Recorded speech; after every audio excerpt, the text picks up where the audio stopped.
안녕하세요. 오늘도 여러분의 성공적인 배팅을 위하여 열심히 분석하는 승부사리 철룡입니다. 100%의 적중률이 아니더라도 수익 실현할 수 있게끔 도와드리겠습니다. 저는 가입 권유 일절 없으며 모두가 배팅하는 데 필요한 자료를 무료로 배포해드리니 구독과 좋아요만 부탁드립니다. 감사합니다. 첫 번째 경기는 OK금융그룹 대 우리카드입니다. 먼저 OK금융그룹은 삼성화재를 잡고 다시 3위로 올라섰습니다. OK금융그룹은 지난 6일 오후 7시에 열린 삼성화재와의 원정 경기에서 세트스코어 3대1로 승리했습니다.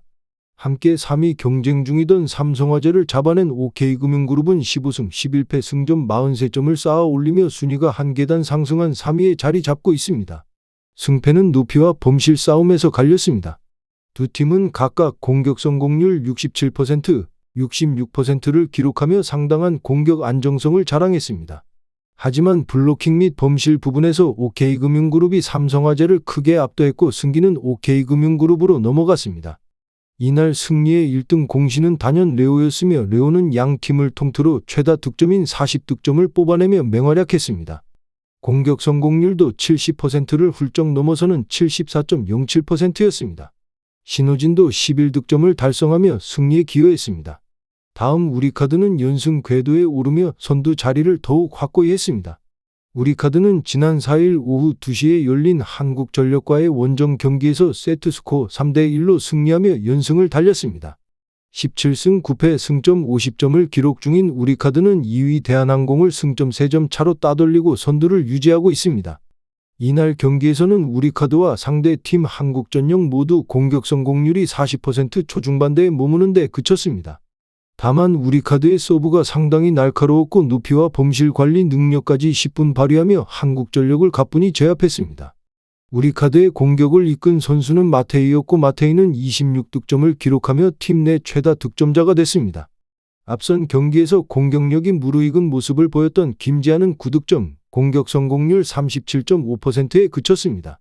결론부터 말하자면 OK금융그룹의 승리를 예상합니다.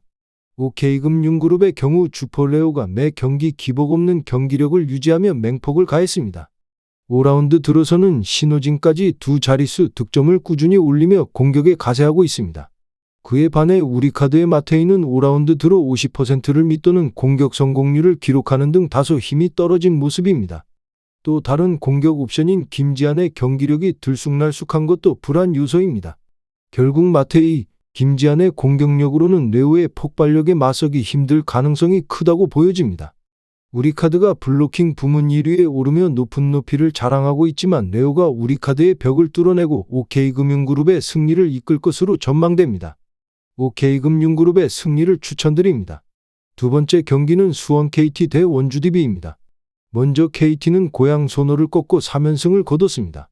KT는 5일 고양 소노 아레나에서 소노와 원정 경기를 펼쳐 92대 89로 신승했습니다. 이로써 시즌 25승째 거둔 KT는 3위 창원 LG와 격차를 1.5경기로 벌린 2위를 지켜냈습니다. 최근 2경기 연속 뒷심으로 승리를 쟁취했습니다.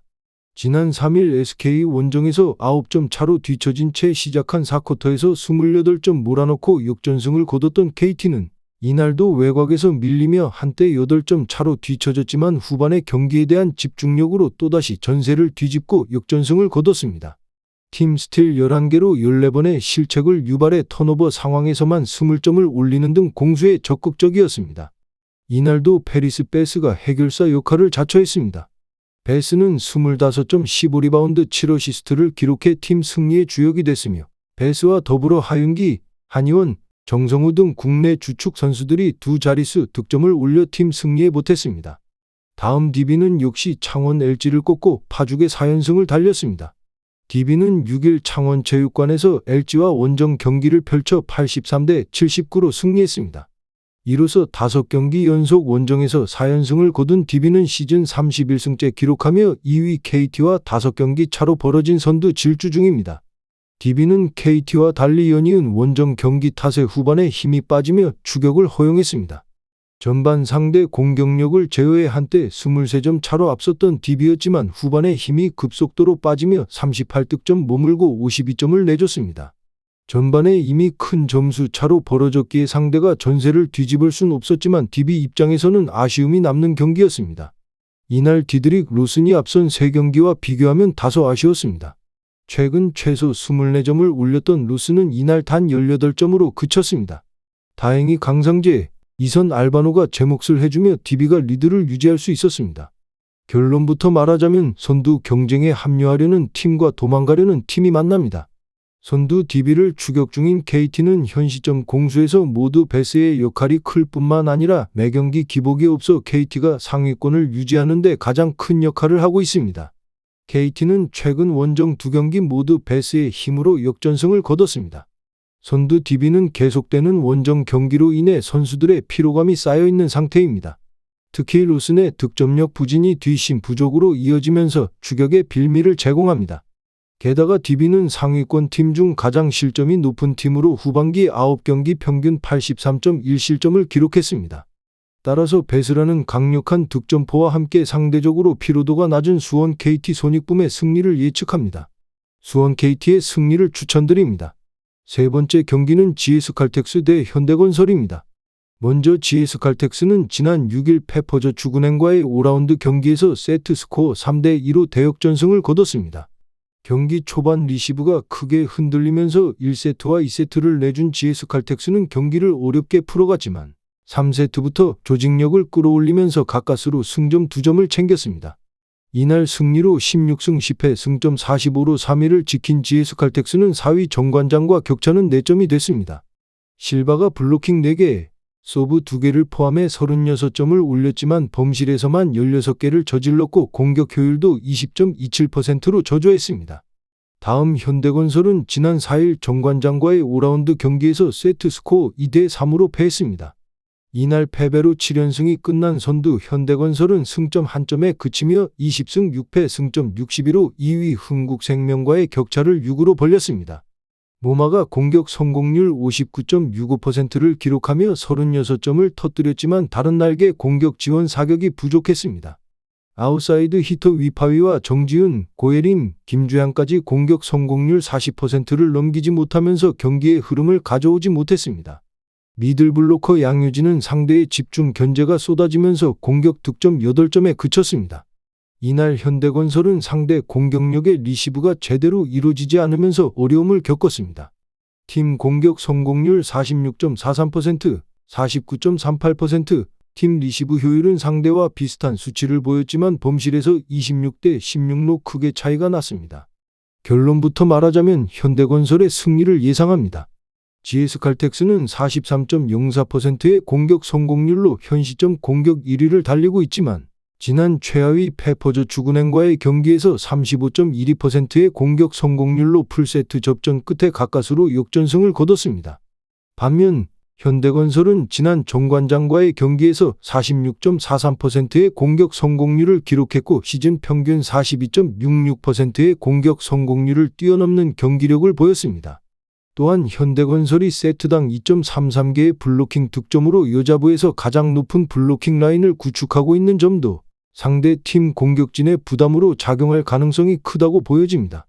따라서 이번 경기에서는 현대건설이 높은 중앙과 최근 공격력을 앞세워 GS칼텍스에 승리할 가능성이 높습니다. 현대건설의 승리를 추천드립니다.